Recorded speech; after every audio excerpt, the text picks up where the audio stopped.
예, 반갑습니다. 박사준입니다. 지금 이제 아마 이제 지난주에 한번 했었고요. 저쪽에서 1월맨인가서 강의 한번 했었고요. 오늘 이제 두 번째고 다음 주에 한번 더 있는 것 같습니다. 최근에 이제 캠베럴리가 많이 줄고 있는데 이제 작년인가 재작년에 한번 가격이 좋아서 면적이 좀 증가 추세에 있거든요. 근데 이제 우리나라 현재 그 포도 산업을 보시면 지금 재배 면적 잠깐 보시면 이제 캠베럴리가 현재까지도 1등으로 되어 있긴 한데요. 지금까지도. 그런데 우리가 통계를 현재 최근 통계 잡히는 거는 22년치 보면은 샤인머스켓이 더 많아졌어요. 그래서 지금 캠베럴리가 전국적으로 보면 한 2위 정도 차지하고 있고요. 제가 이렇게 다니다 보니까 이제 캠베럴리 강의 의뢰하는 시군이 이쪽 남원, 그 다음에 포천 쪽에서도 좀 의뢰하시더라고요. 근데 대부분 다른 지역에서 이제 샤인머스켓을 많이 하시고, 그런데 아마 이 정도 추세는 계속 가지 않을까. 지금 캠베럴리가 1등 가기는 어려울 것 같긴 하고요. 한 2위권 정도는 형성이 되지 않을까 생각이 됩니다.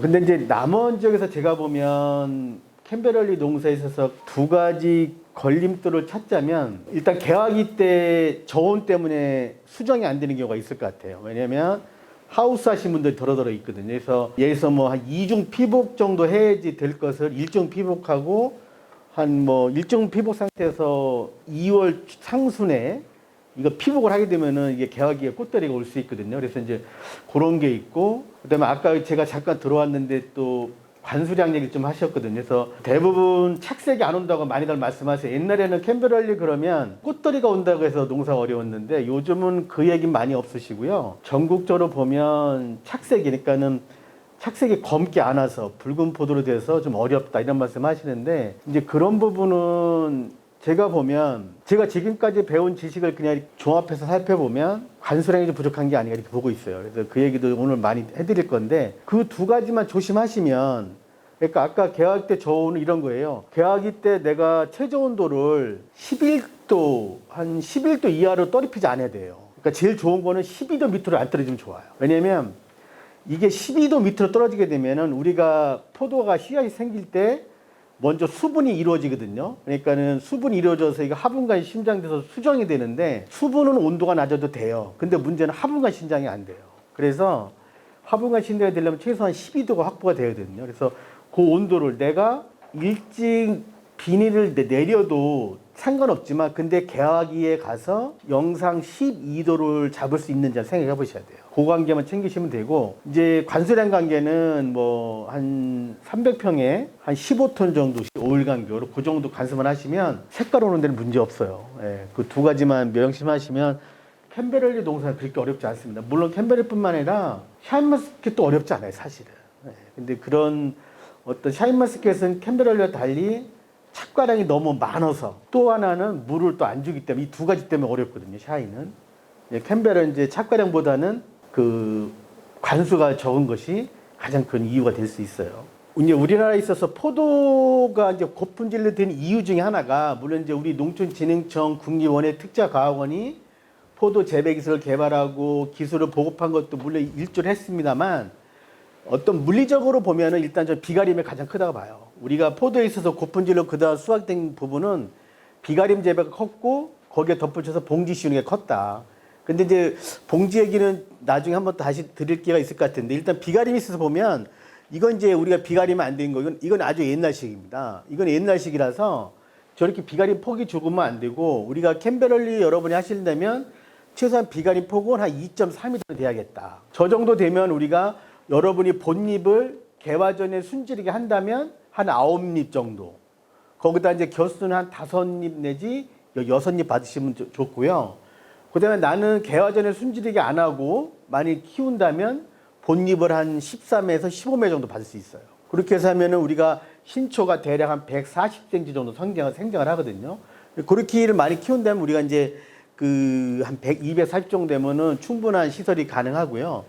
그런데 이제 우리가 비가림이 없으면 좀 어려워요. 왜냐하면 포도가 비를 맞게 되면 포도의 대부분 병은 다 곰팡이거든요. 대부분이. 그러니까 다 곰팡이라고 보셔도 돼요, 병은.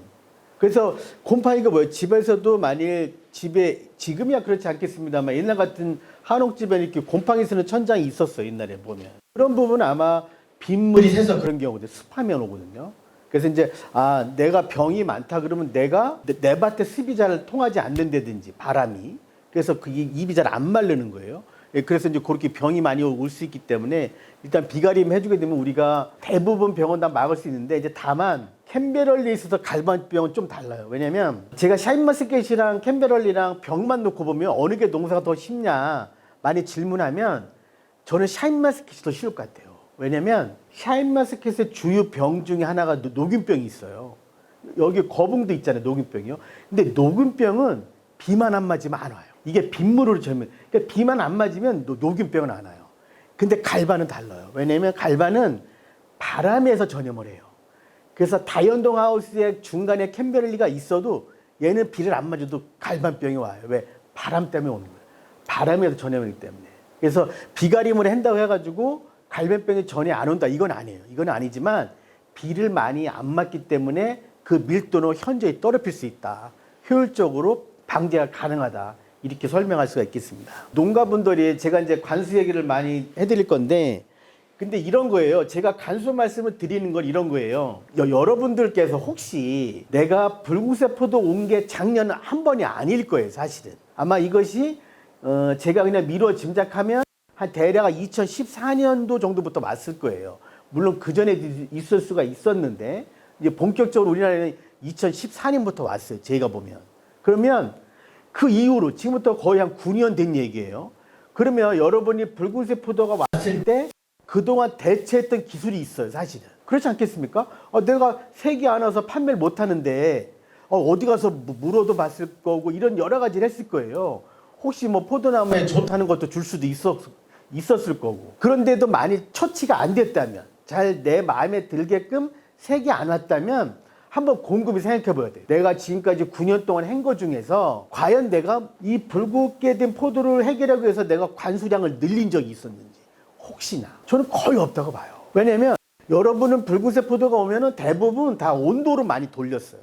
그게 뭐 기상이 안 좋아서 온도가 높았다든지 아니면 뭐 또 일조량이 적었다든지 이런 쪽으로 전부 의견을 이렇게 막 생각을 돌려놔서 물 줄 생각을 거의 안 하셨고 또 안 줬어요. 사실은. 여러분이 여러 가지 한 것 중에서 유일하게 아는 것이 제가 보면 밭에다가 물을 안 준 게 많아요. 사실. 네, 그래서 그러면 우리의 현재 그 관수 실정을 보면은요 좀 재밌습니다. 사실은 우리가 그 관수량을 얘기를 하지만 실제 여러분은 관수량을 잘 모르세요. 제가 300평에 15톤 주세요 말씀드리고 과연 여러분한테 그동안 물을 얼마나 주셨습니까? 물으면 여태까지 전 톤수로 말씀하시면 거의 없어요. 대부분 이런 겁니다. 뭐 아침에 가서 스위치 끄고 저녁에 끈다. 뭐 그걸 5일이나 7일 또는 한 번씩 한다. 이 정도예요. 근데 좀 아쉬운 것은 뭐냐면 여러분의 농가마다 나오는 물량이 다 달라요. 만약 1시간 물 준다면 여러분 여기 한 30여 분이 있는데 그게 다 다른 거예요. 그래서 여러분이 저한테 시간으로 말씀해 주시면 저는 어려운 거예요. 이게. 얼마가 줄지 모르는 거예요. 그래서 여러분이 우리가 이제 그 정보가 정확하지 않은 관수량에 대해서는 좀 문제가 있다. 그래서 이거를 톤수로 말하면 확실히 좋고요. 또 하나는 막상 또 현장에 가보면 이 점적우수가요 다 바닥에 그냥 깔려 있어요. 대부분이. 조금 심한 집은 바닥에 깔아놓고 비닐로 덮었어요. 여러분이 점적호수를 바닥에 깔아놓고 여러분 물을 틀어보세요. 그게 실제 물이 보이는 것 같지만 잘 안 보입니다. 사실은. 그리고 물이 떨어진 게 보이더라도 그 보통 점적 그 단추가 한 30cm 간격이 돼 있는데 이게 막힌 것도 더러더러 있거든요. 그런 거를 체크하려면은 이 점적옷을 띄워놓아야 돼요. 지면에서 10cm 띄워야 됩니다. 근데 뭐 지금은 띄워놓은 건 고사하고 비닐로 덮어놨으니까 아예 안 보는 거예요. 그게 가장 큰 문제고요. 이제 그리고 이제 우리가 그러면 왜 내가 물을 안 주는데 왜 포도가 빨갛게 되냐? 그 이유는 딱 하나입니다. 광합성을 못해서 그래요. 우리가 광합성의 반응식이 그러잖아요. 이산화탄소 더하기 물이거든요. 햇빛에 반응해서 포도당이 만들고 산소가 나오는 거예요. 근데 우리가 아쉽지만 안타깝지만 이산화탄소는 많잖아요. 사실은. 좀 걱정하잖아요. 근데 없는 게 물이에요. 그래서 제가 물을 주라는 것은 여러분한테 포도나무에 광합성을 시켜달라는 거예요. 사실요. 여러분이나 저나 포도가 잘 익게 하는데 우리가 크게 할 수 있는 게 없어요. 진짜 그렇습니다. 광합성을 대체해서 우리가 뭐 해줄 게 없어요. 사실은. 포도나무는 모든 식물은 여하튼 광합성을 해야 됩니다. 그걸 하지 않고는 살 수가 없어요. 걔는. 그래서 저희가 제가 이제 물 얘기를 하는 거고요. 그러면 우리가 이제 물을 주려면 어느 정도 줘야 되냐? 일단 아까 제가 10cm 뛰는 걸 말씀을 드렸고요. 우리가 이제 제가 5일마다 15톤을 주라고 말씀드려요. 그러면 이제 어느 분이 이럽니다. 5일마다 15톤 주는 거를 그럼 하루에 한 번씩 3톤 주면 어떠냐? 이런 말씀도 하시거든요. 근데 3톤은 너무 물이 작습니다. 들어가기에는. 왜냐면 우리가 300평 봤을 때 비가 3mm 오면 3톤이에요. 비가 3mm 왔다고 쳐보세요. 바깥에. 거의 뭐 잘 몰라요. 그냥 제가 보면 차만 지저분해요. 그래서 물을 줄 때는 한 최소한 15톤 줘야 됩니다. 이건 어떻게 보면 제가 보면 최소 기준이에요. 최소 기준. 그 기준은 뭐냐? 이 자료가 있나 잠깐 보겠습니다. 그 먼저 말씀드리고 갈게요. 여기 있네요. 지금 봐보세요. 우리가 제가 말씀드리는 그 15톤 기준이 이겁니다. 그 하루에 5월부터 10월까지 하루에 물이요. 300평에 2.2에서 3.3톤이 없어져요. 그건 어떤 얘기냐면 이런 거예요. 우리가 한여름에 수건을 빨아서 이렇게 빨래줄에 넣으면 마르잖아요. 그게 이제 어떻게 보면 증발되는 거잖아요. 수증기가, 물이. 그게 얘가 마르는 거예요. 이게 똑같은 거예요. 이 포도에서 이제 증발보다는 증산이 많죠. 포도잎을 통해서 나가는 증산이. 근데 증발산량을 합치면은 하루에 2 내지 3톤 없어요. 7, 8월에는 날씨가 더우니까 하루에 4.2에서 5.4톤이 없어져요. 저거 기준으로 하루에 15톤 주는 거예요. 그러니까 어찌 보면 하루에 없어지냐 보충해 주는 거예요. 우리 사람으로 따지면 최저임금 수준이에요. 저 이거 깎으면 안 된다고 봅니다. 그러면 우리가 만약 300평에 15톤을 주면 토양 깊이로 얼마나 들어가냐 보면은요. 얼마 안 들어갑니다. 왜냐면 잘 보세요. 제 오른쪽 주먹이 흙이라고 치면 이 중에 진짜 우리가 얘기하는 고상은 50%입니다. 대략. 그 나머지 50은 뭐냐? 액상이랑 수분이랑 기체가 들어있는 공간이거든요. 그 얘기는 뭐냐면 내가 물을 계속 앉아서 땅을 100% 말린다면 액상이 제로겠죠. 그러면 기상은 50이 될 거 아닙니까? 그 상태에서 내가 물을 준다면 내가 15mm에 15톤의 물을 주면 얘가 얼마큼 들어가냐면요. 1mm가 1톤이었으니까 이 흙이 50%를 차지하고 있으니까는 우리가 15mm의 물을 주면 30mm가 들어갑니다. 3cm가 들어가요. 고작. 그러니까 우리의 토양이 아예 물이 없을 때. 그렇지만 우리가 통상적으로 일반적으로 수분을 갖고 있잖아요. 그러니까 우리가 15mm의 물을 주면 30mm가 들어가는 게 아니고 대략 한 40mm 가까이 들어가요. 한 4cm밖에 안 들어가요. 그래서 그 물량을 꼭 지키는 게 좋다. 그렇게 말씀드리고요.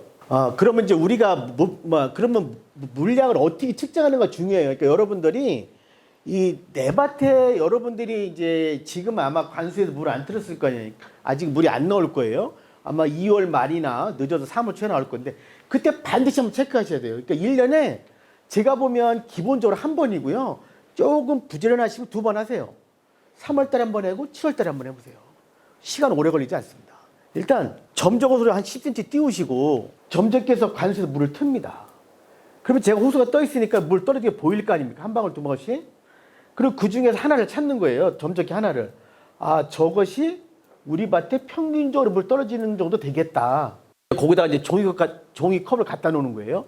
이 컵은 실제로 이 컵은 180cc거든요. 근데 우리가 이제 계산하기 좋게 우리가 200cc 컵이라고 가정을 합시다. 그러면 내가 저 컵에다가 물을 가득 채우면 200cc라고 생각을 하는 거예요. 그렇게 내가 크기를 알 수 있는 컵을 갖다가 그 점적기 밑에 놓습니다. 물이 떨어질 거예요. 그 시간을 재는 거예요. 컵에서 물이 가득 찰 때까지. 가득 차서 한 방울 떨어질 때까지. 그래야지 200cc에 채운 거니까. 그렇게 채웠는데 5분 걸렸다고 가정을 합시다. 5분 걸렸다.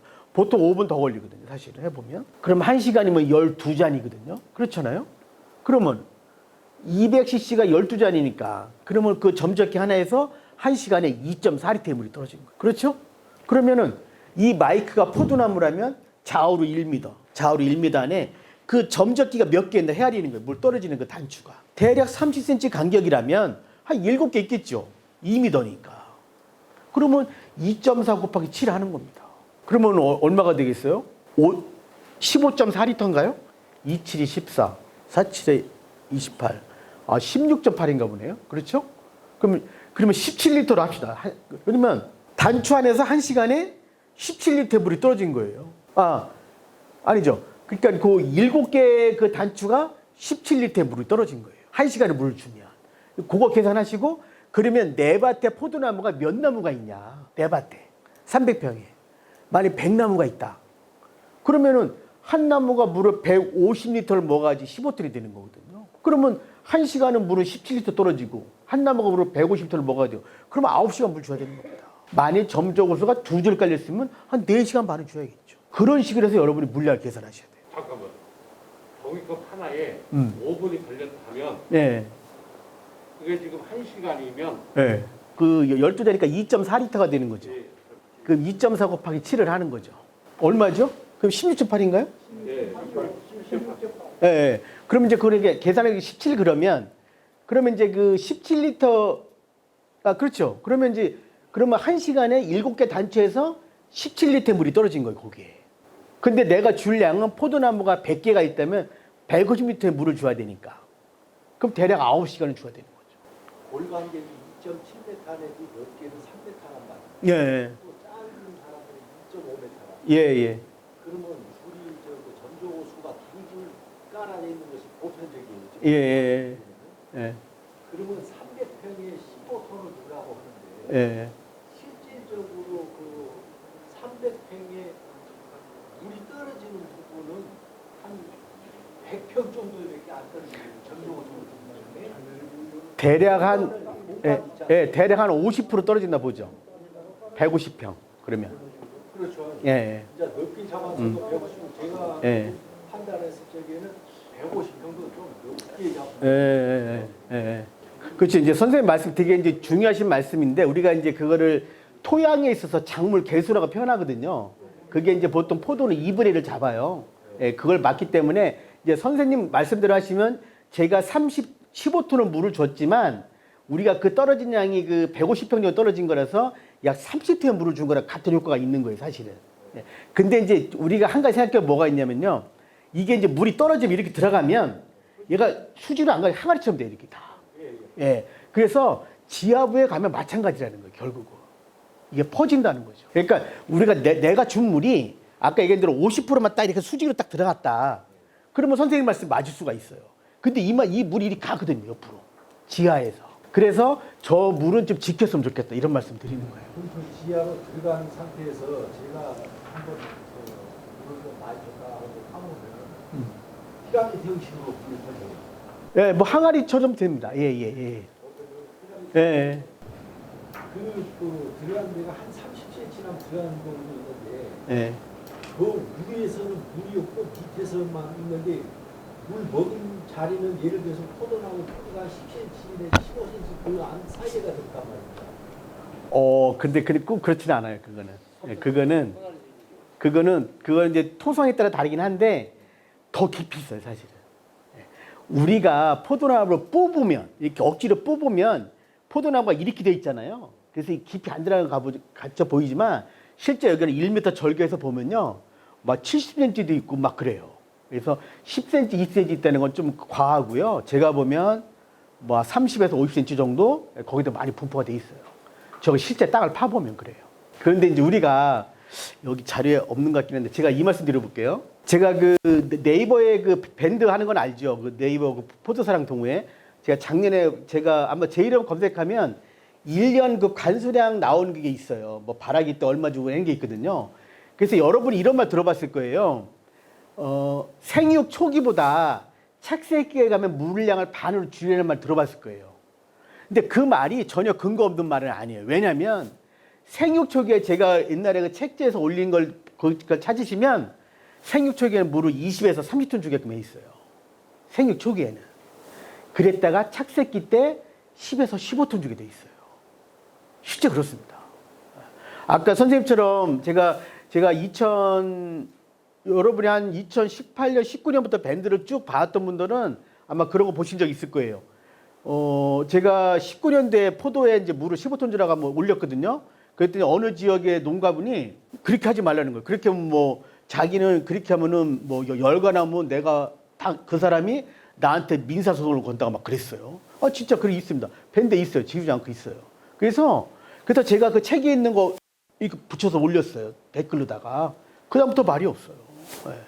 이제 사실은 여러분, 그러니까 이런 거예요.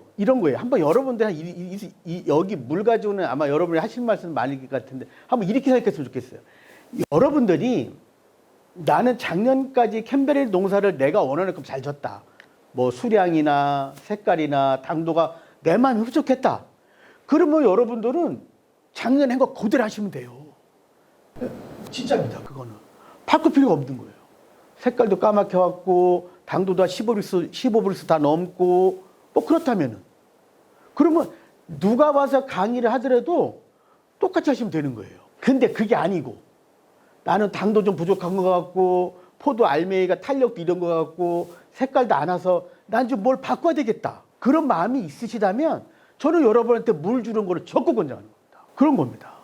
왜냐하면 여러분이 그동안 바꿨던 것 중에는 물 주는 게 안 들어있었어요. 내가 색깔이 안 왔다고 해서 여러분이 과연 물을 그럼 내가 올해부터 물을 줘야지 이런 생각을 해보셨냐 이거죠. 안 해보셨어요. 그런 쪽으로 한번 접근해 보실 것 같아요. 뭐 토성에 따라 다를 수 있어요. 그렇지만 아까 그 증발산량 가지고 따지면은요, 토성도 사실은 우리가요, 제가 아까 말씀드렸죠. 증발산량을 말씀드렸거든요. 증발은 뭐냐? 땅에서 증발되는 거예요. 땅에서. 증산은 뭐냐? 포도가 뿌리에서 흡수하면 잎의 뒷면에 기공을 통해서 물이 나가는 거예요. 증산이라고 그래요. 그러면은 포도에서 나가는 물 양은 대부분 다 뭐냐? 다 증산입니다. 증발은 별로 안 돼요. 그러니까 이 토성은 크게 문제될 게 없다는 거예요. 거기에 증발량은 크게 다르지 않아요. 대부분 뿌리를 통해서 다 증산으로 나갑니다. 지금까 같으면 토종이 앞에 이제 만약 그시하고 점질이 있어가지고 물을 많이 머금고 있고 모래탕 같은 경우는 저 밑에가 지하수가 아무래도 낮잖아요. 그 점질 토양은 물을 많이 머금고 있지만 얘는 그 토양 자체가 물을 땡기는 힘이 강해서 물을 많이 못 먹어요. 사실은 포도가 뿌리가 점질 토의 특성이 그런 거예요. 그래서 물은 그리고 사실은 진짜 선생님이 말씀하는 점질이 제가 생각하는 점질이라면 그 밭에서 농사 지으면 안 돼요. 물 때문에 안 되는 게 아니고 토양에 산소가 없어서 안 돼요. 이런 땅을 저 점질로 봐요. 내가 밭에 가서 삽으로 딱 떠서 딱 엎어놓고 삼날로 딱 문지르는데 마치 내가 벽에 미제한 것처럼 매끈하다. 토양 표면이. 그럼 이거 점질에 가깝거든요. 그 땅은 농사 지으면 안 돼요. 과수농사. 왜? 토양에 산소가 없어요. 그 밭은. 토양에 산소가 반드시 있어야 됩니다. 그래서 사실은 여러분이 토양에 비닐 멀칭하는 거 전 무지 또 반대합니다. 왜? 토양에 산소가 안 들어가는데. 토양에 산소가 들어가지 양분이 올라옵니다. 사람이랑 밥과의 관계가 뿌리를 보면 뿌리랑 산소 관계거든요. 근데 여러분이 토양에 비닐 다 멀칭하잖아요. 저는 깜짝 놀랍니다. 그 얘기 잠깐 드리면 이런 거예요. 제가 어느 밭에 갔는데 이런 생각이 드는 거예요. 저분은 밭은 포도밭인데 내가 보면 포도농사에 관심이 없어. 이분은 오로지 내 밭에서 풀 한 폭이나 하는 거 용납을 못한다. 이런 신조 가지고 농사 짓는 분이에요. 그분은 풀 나는 거에 다 초점이 맞춰져 있는 거예요. 제가 보는 시각 그렇습니다. 아주 100%싹 막아놨습니다. 그건 아니죠, 그건.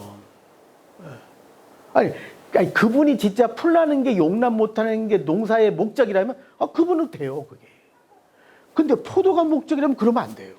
여러분도 마스크 하는 게 편합니까? 편하시면 하셔도 돼요, 또. 전 편하지 않거든요. 그러니까 그 피복 관계도 우리가 한번 3단계 정도로 구분해야 돼요. 제가 보면. 타협을 해줘. 일단 이런 거예요. 내가 포도 열과 때문에 어렵다. 그래서 내가 비가림 사이로 떨어지는 물을 막으려고 만일 나는 그 물 때문에 열과 때문에 무섭다면은 7월 10월부터 바닥 멀칭만 하는 겁니다. 그 물 떨어지는 자리만. 그게 50cm가 될 수도 있고 70이 될 수도 있고. 그거 하고 나고 나중에 걷는 거예요. 수확하고 나서. 숨을 쉬어야 되니까. 그리고 그게 아니고 나 풀 때문에 그런다. 그럼 풀 때문에 덮어야겠죠. 근데 포도밭에도 양보를 해야 돼요. 왜? 지금 보세요. 이게 마이크라면 포도나무의 한 좌우로 50cm가 요 안에 대부분의 뿌리가 많을 거예요. 여기에 산소가 들어가야 돼. 여기 막으면 안 돼요. 여기는. 나머지 막더라도. 여기까지 막는 건 아니에요. 여러분들 이런 거 생각해 보신 적 있어요? 혹시 여러분들이 생리장애가 주로 언제 나오는가 잘 보세요. 물론 이게 시기에 따라도 그 영향도 있겠습니다만 제가 보는 시각은 이런 거예요. 우리가 아는 뭐 칼슘, 마그네슘, 가리 같은 이런 양이온들은요. 토양 내 산소 농도가 떨어지잖아요. 양분이 3분의 1밖에 안 올라옵니다. 확 떨어집니다. 질소는 100% 올라와요. 산소가 없어도. 이거 다 나와 있는 거예요. 그래서 우리가 장마철에 저는 입에 막 황화 증상 오잖아요. 저는 이것도 일조조 한다고 봐요. 그래서 그 어떤 진짜 점질이면 농사를 한번 토성을 바꾸거나 뭐 해야 되고요. 일단 물은 저는 이거는 기본적으로 주고 가야 됩니다. 근데 그건 한번 좀 생각을 해보시면 좋을 것 같아요. 그다음에 이 스프링클러는 좀 쉬워요. 이 스프링클러는 대부분 이제 농가에 가면 이건 어떻게 되냐면요. 나무가 있으면 이 중간에 달아놔요. 이건 아니에요. 이건. 이 마이크가 남으면 다시 좌우로 50에서 60cm 지점, 좌우로 지상에서도 50에서 60cm 지점. 거기에 두 개 다는 거예요. 한 나무다. 한 나무다 두 개 다 달고 다시 물 뜹니다. 그러면 또 거기서 스프링클러 중에서 평균으로 떨어지는 쿨러가 있을 거예요. 분명히 있을 거예요. 그럼 거기다가 통비리를 채우는 거예요. 그래서 뭐 1분이면 1분, 2분이면 2분 물을 받는 거예요. 그럼 막 1분 받았다. 그럼 그거를 통비리를 물을 1분 받아서 저울에 올립니다. 그럼 무게가 나올 겁니다. 그럼 내가 저울에 댔더니 얘가 700g이다. 예를 들어서. 그러면 1시간을 물 주면 60을 곱하면 되는 거죠. 그리고 그 쿨러 안에서 42리터 물이 떨어진 겁니다. 두 개가 있으니까 1시간 물 주면 84리터입니다. 아까 150리터가 기준이라면 야 1시간 40분, 50분 주면 되겠죠. 그런 식으로 하셔야 돼요. 그리고 여러분들이 한 번쯤은 여러분을 만일 아침부터 저녁까지 쿨러를 틀었다면, 물을 틀었다면 그 물이 나오는지도 반드시 확인하셔야 돼요. 이게 공해져 걸릴 수도 있어요. 나는 9시간 줬지만 포도나무의 물은 2시간 내고 안 나올 수도 있어요. 저는 이것까지 여러분들이 챙겨가면 좋겠습니다. 그리고 이제 아까 선생님 말씀하실 때 그 뿌리가 죽는다 했잖아요. 밴드에다 뭐 그런 게 있었죠. 그 어느 농가분이 이제 포도나무가 죽어서 올렸어요. 글을 올렸어요. 그래서 제가 댓글을 달았어요. 이거 건조의 비밀이다 이거 달았어요. 했더니 다른 분이 농가 댓글 달았어요. 그 농가가 사진 찍기 전에 나무한테 물을 줬는지 나무가 젖어 있었어요. 그러니까 다른 농가가 그랬어요. 저거는 과습해서 죽었다고 올렸어요. 그 젖은 거 보고. 그러니까 그 사진 올린 사람이 다시 올렸어요. 이거는 방금 전에 물 준 거라고 올렸어요. 물이 많아서는 죽지 않습니다. 그리고 여러분은 포도나무를 침수시킨 적도 없어요, 사실은. 한 번도. 제가 아까 그 말씀 드렸잖아요. 우리가 그 흙의 50%가 이제 액상 기상이라 우리가 15mm 주면 30mm 들어간다 말씀드렸잖아요. 비슷한 거예요. 우리가 그냥 이렇게 단순하게 생각합시다. 우리가 토양 깊이가 그냥 50cm라고 우리가 가정을 합시다. 50cm라고. 그러면 50cm를 300평의 물을 채우려면 물이 얼마 있어야 됩니까? 300평 토양에 50cm를 물을 채우려면. 그냥 흙이 없는 맨 저기에다가 300평 크기의 그럼 투명 플라스틱에다가 50cm 물을 담으면 얼마나 들어가겠습니까? 물이. 1mm가 1톤이니까요. 500톤 필요한 거예요. 500톤. 근데 우리 흙이 있었잖아요. 흙이 50cm가 있잖아요. 그러면 걔는 250톤이 필요해요. 여러분이 물이 하나도 없는 300평 땅에다가 토양을 많이 침수를 시키려면은 최소한 물을 250톤을 주셔야 돼요. 밭에다가. 그래야 침수가 됩니다. 근데 여러분은 단 25톤도 준 적이 없어요. 그래놓고 뿌리가 죽었답니다. 저는 그 말 믿지 않습니다. 여러분이 그 유튜브 보시는 분들은 한번 그 식물 행성이라는 걸 한번 검색해 보세요. 그러면 서울대 이수정 교수님이 글 올린 게 그 인터뷰 그 유튜브 올라온 게 거기에 보면은요 이런 거예요. 여러분들이랑 비슷한 생각 약간은 같은 게 있어요. 뭐냐? 여러분 이런 생각하죠. 내가 포도나무 심고 물을 안 주면 얘가 물을 찾아서 뿌리를 뻗어갈 것처럼 생각을 하잖아요. 근데 이게 사실은 잘 맞지 않아요. 왜? 포도나무 뿌리는 그러니까 청각은 없지만 물소리에 반응을 해요. 거기에 따라 갑니다. 근데 그게 물이 있어야 가는 거예요. 없는 물을 찾아가는 게 아니고. 근데 우리는 물 안 주면 찾아간다 그러죠. 절대 찾아가지 않아요. 물 안 주면 죽습니다. 나무. 그리고 실제 얘가 뿌리가 뻗어갈 때요. 이렇게 쭉 가면서 수분이 있어야지 겹뿌리가 나와요. 그 사실은 뿌리가 그 포도에 있어서 물이 제일 중요해요. 제가 이게 포도가 아니고 사과나 배잖아요. 그럼 저 이렇게 얘기 안 해요. 진짜입니다. 저 사과나 배 같으면 저 이렇게 말할 것 같아. 여러분이 물을 안 주잖아요. 이렇게 할 것 같아요. 한 10일이나 15일 동안 비 안 오면 물 한번 주라 할 것 같아요. 잘 보세요. 제가 5일마다 15톤 물을 주는 거예요. 그럼 한 달 주면 얼마예요, 물량이? 6번 주니까 90톤이에요. 근데 우리가 5월부터 10월까지 월 평균 강우량이 어때요? 5월과 6월, 10월 정도만 100톤이 넘지 않고요. 다 100이 넘어요. 월 평균 강우량이.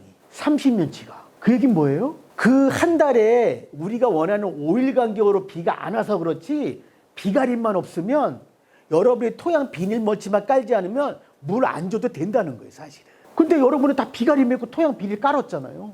물 못 먹어요, 비 와도. 여러분 비가 온다고 물을 먹겠습니까? 절대 못 먹습니다. 절대는 생략하고 거의 못 먹습니다. 그래놓고도 물을 줬다 그러는 거예요. 절대 그렇지 않아요. 이런 거 있죠. 우리가 왜 어떤 책에 보면 이런 게 있어요. 수확기 때는 관수 뭐 물을 줄이라 그러잖아요. 주지 말라고도 표현합니다. 사과나 배는 안 줘도 돼요. 왜? 9월, 10월에도 비가 100mm씩 와요. 한 달에. 문제 없어요. 우리는 못 먹어요. 그것 때문에 그래요. 그리고 제가 실제적으로 색깔이 안 오는 데다 물 줘서 제가 색깔을 오게 했어요. 저는 그런 얘기도 해요. 여러분 혹시 색깔 안 오는 바 있으면 저한테 알려주세요. 제가 내년에 까맣게 만들고 올해. 여러분이 색깔이 안 올 정도의 그런 밭이면은요, 포도알이 탄력도 잃었을 겁니다. 아, 우리는 색깔 안 왔는데 포도알이 탱탱해. 거의 그렇지 않아요. 예. 그런 걸 한번 잘 보시면 좋을 것 같아요. 그 다음에 지하수에는 요 뒤에를 보고 말씀드릴게요. 예. 우리가 이거 토양 뿌리를 파봐요. 우리도 이거 보여야 되니까. 그럼 여기 전전과 여기서 여기까지 깊이가 1m. 요 망이 돼 있죠? 좀 엉성하지만 재료 10cm 간격으로 사실은 짠 거예요. 그물망을. 그래서 뿌리가 어디 있나 보는 거예요. 어느 지점에 꽂혀 있나. 지금 여기서 나무가 안 보이죠? 나무는 여기서 한 30cm 정도 앞에 있어요. 그 1m 절개한 거거든요. 그래서 뿌리가 여기만 있을 것 같지만 그렇지 않다는 거예요. 여기 많다는 거예요. 그리고 또 재밌는 건 뭐냐면요. 이 중에서 여러분들 나중에 보세요. 이렇게 왜 공사할 때, 여러분 땅을 팔 수는 없으니까 공사할 때 절개만 갈 때요. 혹시 그 돌멩이 꽂혀 있을 수 있어요. 그런 데 가서 이렇게 보세요. 거기에 식물 뿌리들이 많이 가 있습니다. 돌멩이 근처에. 왜? 거기 산소가 있어요. 돌멩이가 울퉁불퉁할 거 아니에요. 그런데 뿌리가 그런 데가 있다니까요. 그래서 이거는 제가 하는 거는 우리가 지하수 때문에 그래요. 사실 포도는 지하수는 우리가 여기가 지면이라면 지하로 한 80cm 정도만 확보되면 된다. 지하수는 어떻게 보냐? 내가 1m 파놓고 한 이틀 정도 있다 오는 겁니다. 그때 물이 어디에 고여 있는가? 그 높이가 지하수예요. 사실 이거 파기 쉽지 않거든요. 그럼 여러분도 혹시 이렇게 농한기에 혹시 포크레인 하나 지나간 거 있으면 조금만 지나가면 그 불러서 이거 잠깐 하나 파달라. 그래서 여러분이 지하수는 또 반드시 보셔야 돼요, 사실. 과수농사 하실 때. 그리고 이것도 파기 싫다. 그럼 이런 거예요. 내가 내 밭에 딱 서서 한번 주변을 싹 보는 거예요. 주변을 보고 혹시 주변에 어디 개울이 있는가, 어디 도랑이 주변에서 흘러가는가, 그 낮은 데가 있으면 거기가 지하수가 될 가능성이 높아요. 그렇게 보는 겁니다. 그래서 우리가 이제 고품질 포도를 이제 생산하는데 여러 가지 이유가 있어요. 왜 고품질 포도가 생산 안 되나? 한번 생각해 보면 좋을 것 같습니다. 지금 한번 여러분도 여기서 한번 좀 찾아보세요. 뭐 때문에 품질이 안 좋을 것 같습니까? 기술 부족. 기술 부족. 네, 또요. 꽃돌이요. 이런 거 찾는 건 이제 뭐 본인 거 보지 마시고 이웃집 거 생각하시면 돼요. 이웃집 거 생각하시는데, 사실은 기술 부족은 아니에요. 이거는, 왜냐면요. 포도는 그렇게, 포도 고품질 생산하는 데 고도의 기술이 필요하지 않다고 저는 생각합니다. 예? 굳이 그렇게 따지면 그렇긴 합니다만. 근데 이제, 기술도 이렇게 난이도가 막 있는 거잖아요. 그러니까 이런 거, 이런 거예요. 명인, 장인, 이런 거는 필요치 않다. 왜냐면, 제가 매월 그 젊은 친구들 교육도 해줍니다. 청년대회 교육도 하거든요. 가면, 한 2년차, 3년차 친구들 농사 잘 져요. 서울서 기능에도 보면. 그런 거 보면서 제가, 야, 그렇게 고도의 기술은 필요하지 않을 수도 있다. 이런 생각을 합니다. 근데 그게 왜 그러냐면요. 아까 제가 말했던 포도 품질은 결국은 광합성이 하는 거거든요. 결국은.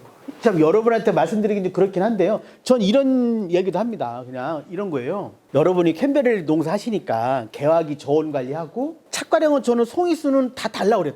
따라는 소리 안 할게요. 송이수는 저 제한하지 않아요. 다만 송이 크기만 한 400g 정도. 350에서 400g 정도. 우리가 5kg 상자를 한다면 12개에서 13개 정도 크기만 맞춰준다면 송이는 따지 마세요. 다 다세요.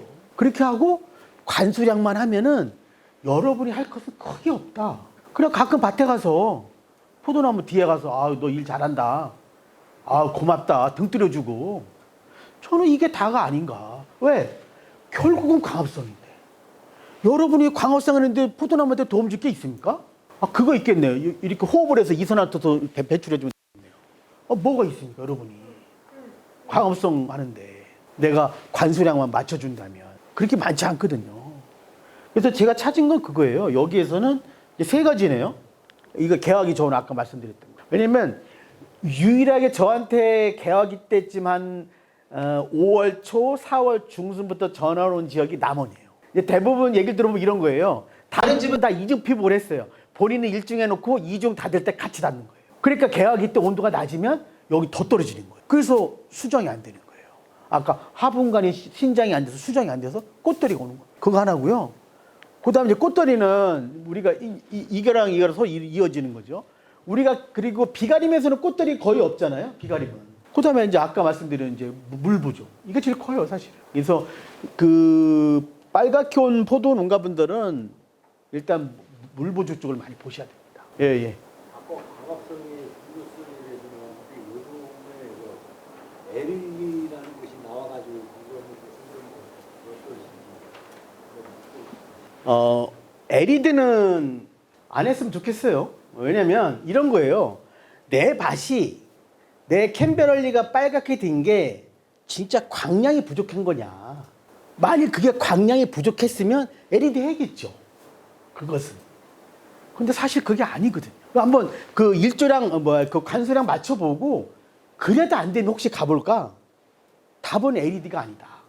그러니까 LED를 가더라도 똑같이 관수량을 내가 작년처럼 똑같이 하면 또 빨개질 거다. 그렇게 보시면 되고요. 그리고 이제 캔베럴리 품종에 있어서 수세가 강해서 꽃더리가 왔다라면은 좀 문제가 있어요. 왜냐면 그것처럼 쉬운 게 없거든요. 캔베럴리에 딱 나와 있거든요. 우리가 여러분들이 이제 조만간에 전정을 하실 거잖아요. 그 절단면이 직경이 8에서 10mm 이내면 꽃들이 안 옵니다. 굵기가. 그게 수세거든요. 그러니까 여기서 뭐 대한민국 성인 남자 허리가 32가 정상이다. 표준이다. 정상 아니고요. 표준이다. 그랬을 때 그럼 캔베럴리의 적정 그 굵기 사이즈는 얼마냐. 수세가. 저는 그 수세를 8에서 10mm로 본 겁니다. 그러면은 꽃들이가 안 와요. 근데 내가 오늘 가서 교육권 나가서 나무를 잘라서 재보니 10mm가 아니고 11mm, 12mm다. 이래서 그러면 간벌해야죠. 간벌해야죠. 간벌해서 기존에 3m짜리 6m로 가고 그렇게 가면 꽃들이 안 옵니다. 아주 쉽습니다. 제가 샤인머스켓 나오기 전까지는 제가 물만큼 강조했던 게 간벌이에요, 사실은. 왜냐면 여러분들은 제가 또 그러니까 여러분들 제가 물주라고 하면 또 여러 가지 됩니다. 아까처럼 뭐 토성도 얘기하고 뭐도 얘기하고 많이 했는데 제가 또 간벌하라고 말씀드리면 또 여러 가지 이유됩니다. 이 나무 자르면 남은 나무가 이 나무 목까지 다냐? 어? 이 나무가 넓어지면 저 끝에가 익냐 안 익냐 막 이런 거 해요. 근데 사실은 다 이거요. 그러니까 봐보세요. 여러분 잘 보세요. 여러분이 옛날로 돌아가서 캔베럴리 지금 이제 꽃들이기 때문에요. 여러분이 포도나무 심고 2년생, 3년생일 때 농사가 어려웠는가? 그때 내가 2년생, 3년생 있을 때 선배들은 내가 들은 게 있어요. 포도농사는 어렵던데 어려워. 이런 말 들었는데 내가 해보니까 2년생, 3년생 때 포도농사가 어려웠냐 이거예요. 그때는 다 속으로 비웃었어요. 별거 아니네? 다 그랬어요. 여러분들이 옛날로 돌아가서 2년생, 3년생일 때는요. 하다못해 겨순이 뭔지도 모르고 농사를 졌어요. 그때는. 왜 그랬겠냐 이거죠. 그때 나무가 주간거리가 넓어서 수세가 맞았던 거예요. 아까 2.7 갔을 때 꽃들이 왔을 때 5.4 가고 그거 안 와서 다시 10m 또는 8m 갔으면은 꽃들이 안 옵니다. 그거를 포기 못 하니까 간벌을 안 하니까 막 뿌리를 끊고 이상한 일을 하는 겁니다. 이상한 일을. 그러다 결국은 5년차에 꽃들이가 와서 뿌리 끊었더니 그 잎이 안 왔어. 또 안 끊었더니 또 7년차에 왔어. 또 끊고 왔다 갔다 10년 되니까 이제 힘든 거예요. 이 포도나무가 내 맘 같지 않네. 이제 벼버리는 거예요. 새로 심는 거예요. 이제 그래놓고 그런 얘기를 하는 거. 포도나무는 경제수명이 10년 이런 말 하는 거예요. 전혀 틀린 얘기. 무슨 포도나무가 경제수명이 10년입니까? 우리나라니까 포도나무 20년생 보기가 그 시골에 막 백순 된 어르신 보기보다 더 어렵지만 일본 가보세요. 다 40년, 50년 됐습니다. 300평에 7나무 있어요. 물론 거봉이지만. 그쪽에서는 거봉 300평에 15나무 심어요, 처음에. 그랬다가 간벌에 7나무 남겨. 나무가 막 이래요. 예? 그렇죠. 천목이니까. 그러니까 삽목도 제가 2010년 그 언저리 2008, 9년도에 적정 길이 삽목은 제가 주간거리를 5에서 7m로 저희가 진흥청에서 발간했어요. 5에서 7m를 가야 된다. 천목은 무조건 10m 가는 거다. 천목은 10m 가고 더 갈지 말까지 고민하는 거다. 그거예요. 그러니까 수세가 세세는 거는 다 그 간벌로 통해서 풀어야 되고 수세 기준이 뭐냐? 아까 말씀드린 그 전정부이고 두부기 8에서 10mm 그거 맞추시면 돼요. 그러면 꽃돌이 안 옵니다. 아 꽃돌이처럼 쉬운 게 어디 있어요? 금방 잡을 수 있어요. 간벌하면. 그 반대로 예. 수세가 약한 것은 취해야 약한 아 이제 수세가 약한 것은요 방법이 없고요. 일단 이제 왜 말씀드리냐면 이런 거예요. 수세가 약한 것은 처치하기 전에 내가 왜 수세가 얘가 약해졌을까? 수세 약하게 키우기 쉽지 않거든요. 내가 웬만큼 물 안 주고 웬만큼 포도를 늦게 따지 않는 이상 내가 또 어지간히 포도잎을 일찍 떨어뜨리지 않는 이상 수세가 약해지기 쉽지 않아요. 그 얘기는 뭐예요? 수세가 약해졌다는 건 딱 그거예요. 내가 무지하게 물을 안 준 거고 포도잎도 한 뭐 9월 초면 다 잃어버린 거고 수확도 늦게 한 거예요. 막 10월 말에 수확하자마자 낙엽 되는 시기에 그 정도로 하면은 수세가 떨어질 수 있어요. 그러니까 포도송이 개수하고 연관이 있나요? 그렇죠. 아니 그러니까 그거보다는 언제 수확했느냐 수확을 언제 했느냐가 중요해요. 박사님 말씀하는 중에 네.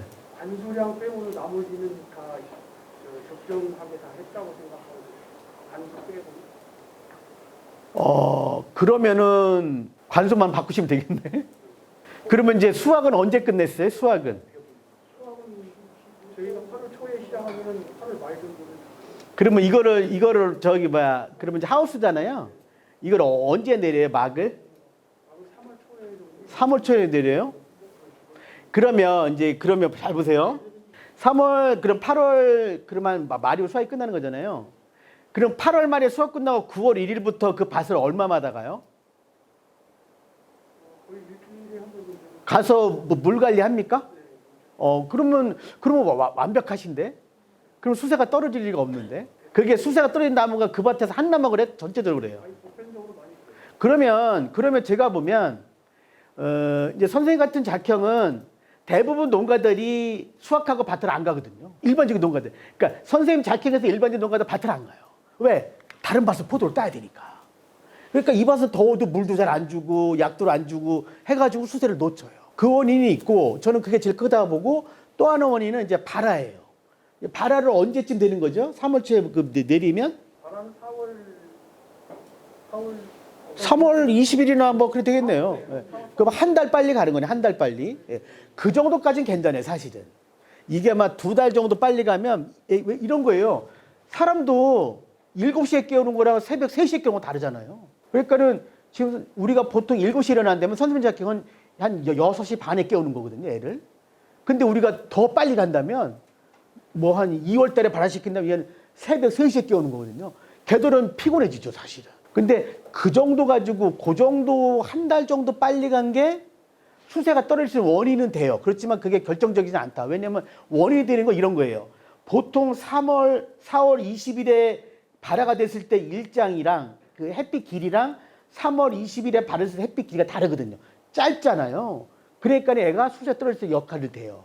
근데 그거는 크지 않을 거다. 오히려 나 수확 후에가 더 문제가 될 거다. 그때 관리가 안 돼서 수세가 떨어질 수 있다. 그렇게 봅니다. 그리고 이제 그러면 수세가 떨어졌으면 내가 원인이 나오잖아요. 그럼 그 원인을 바꿔야 되고 그래서 만약 그 밭이 그렇다면은 한 2년 정도는 하우스에 심으면 안 돼. 비가림으로 바꿔야 돼. 그 밭 전체를 비가림으로. 그러니까 다 오픈시켜야 돼. 그렇게 해서 수세를 올려야 되고 그래도 잘 안 올라가거든요. 그러면 이제 어떻게 되냐? 나무를 잘라야 됩니다. 이렇게 나무가 T자리 있잖아요. 그럼 이게 3m라면 이 T자가 3m라면 뭐 좌우에서 50을 끊는다든지 그래서 2m로 단축을 한다든지 그렇게 하고 그 하우스의 무거운 정도의 를 일반 비가리로 바꾸면 도움이 될 겁니다. 네, 그래서 이제 광합성 잠깐 보도록 하겠습니다. 지금 이것 때문에 그렇습니다. 우리가 이 물, 그러니까 왜 광합성을 못하냐? 오로지 이거거든요. 물 때문에.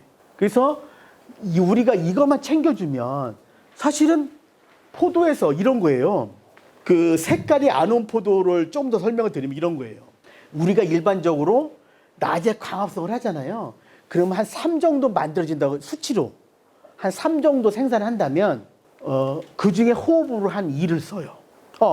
우리가 광합성을 언제 하죠? 참? 그 얘기 못해요. 광합성 언제 하죠? 낮에. 예. 답이 상당히 늦게 나옵니다. 아마 너무 심사숙고하시는 것 같아요. 그럼 이제 호흡은 언제 하죠? 호흡은 그러니까 우리가 이제 호흡을 밤에만 한다면 곤란해요. 나 낮에 다 죽습니다. 그 사람은. 우리가 밤낮을 합니다. 호흡은. 호흡 다 밤낮을 하잖아요. 예. 그러니까 식물도 마찬가지예요. 그러니까 우리가 광합성으로 이제 정상적이라면 한 3의 숫자를 만들어. 예를 들어 광합성 산물을. 그걸 호흡으로 1을 써요. 호흡으로 1. 그럼 2 가지고 2가 이제 우리로 말하면 잉여도 농산물이 되는 거예요. 우리가 생산량이에요. 그거 가지고 식물 뿌리도 만들고 잎도 만들고 더 또 남으면 포도 알도 만들고 당도도 이렇게 하는 거예요. 그러면 이제 그 빨간 포도 뭐냐? 3을 만들어야 되는데 3을 못 만드는 거예요.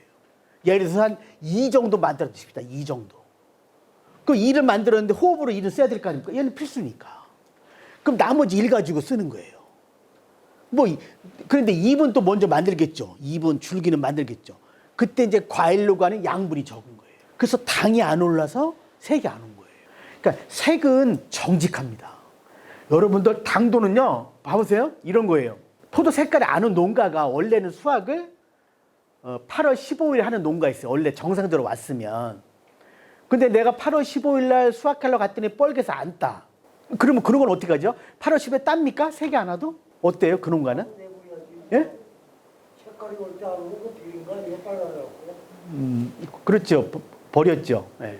그러니까 대부분 농가 안 따요. 그냥 버텨요. 왜냐면 그 버티는 마음에 뭐가 있냐면 아 이건 오래 가면 당은 올라간다는 생각이 있는 거예요. 근데 좀 올라가요. 올라가요. 많이 안 올라가지만. 그 얘기는 뭐냐면 이 당도라는 것은 제가 보면 줏대가 없어요. 아니면 아니고 기면 긴 건데 얘는 나도 올라가니까 약간 올라가니까. 그러니까 샤인머스켓이 10월 말까지 끌고 가는 거예요. 안 익은 거. 근데 색깔은 어때요? 색깔을 기다린다고 변하나요, 색이? 안 변해요. 그러니까 당도는 기다리지만 색은 농가들이 일찍 포기합니다. 왜? 쟤는 기다려도 안 변할 거니까. 내년 봄까지 놔둬도 색은 뻘걸 거니까. 그래서 따버린다는 거예요. 근데 못 따는 이유는 당이 올라가서 그렇다. 만일 당도도 색깔처럼 안 변한다고 그걸 알면 8월 10일 딸 겁니다. 어차피 뭐 안 변할 건데. 근데 변하니까 기다리는 거예요. 근데 변하는데 조금 밖에 안 변한다. 샤인머스켓 10월 하순했던 거 맛있나요? 맛없죠. 맛없어요. 그분이 철학이 있어서 10월 했던 게 아니니까. 그래서 그러면 왜 그게 뻘게 됐냐 이런 게 있죠. 우리가 캠베럴리가 그 15브릭스가 되고 색이 까맣게 잘 익은 거라면 아마 우리가 대략 그냥 미뤄 짐작하면 뭐 9월 1일 숙기라면 8월 15일 정도나 되면 당도가 13브릭스 막 이렇게 올라와야 될 거 아닙니까? 그때 그 기준에 충족이 안 된 거예요. 그러니까 색은 특정 시기에 특정 조건이 맞지 않으면 변하지 않아요. 색이랑 향기. 그래서 샤인머스켓이 당이 없고 아니 향이 없고 색깔이 변하지 않는 것은 당도를 못 맞춰서 그런 거예요. 샤인머스켓 색깔 변화는 똑같죠. 봉지 씌울 때 색깔 그대로잖아요. 안 익어서. 만약에 색이 안 왔을 때, 예. 색이 안 왔을 때, 저희들은 저는 그전에 그랬거든요. 송이를 좀 제거를 많이 했었는데 이거보다 좋은 방법이 있으니까 송이를 어떻게 했어요? 송이를 제거를 해요. 아, 근데 그게 색깔을 안 왔을 시점을 사람이 인지하잖아요. 그때는 해도 소용없어요. 이미 늦었어요. 예, 이미 버스가 떠났어요. 예, 내가 봐봐. 8월에서 말 9월 1일 정도의 수확기라면 언제쯤 본인이 접판단을 할까? 그 안에 확인했을 때 본인이 수화를 언제 정도에 하고 제거는 하잖아요. 예. 그래서 색이 제대로 안 왔을 때 그랬을 때 하는 방법이 아니, 없어요. 예, 없어요. 색은 변하지 않으니까. 그리고, 실패한 거예요. 예? 그에는 실패를 그렇죠.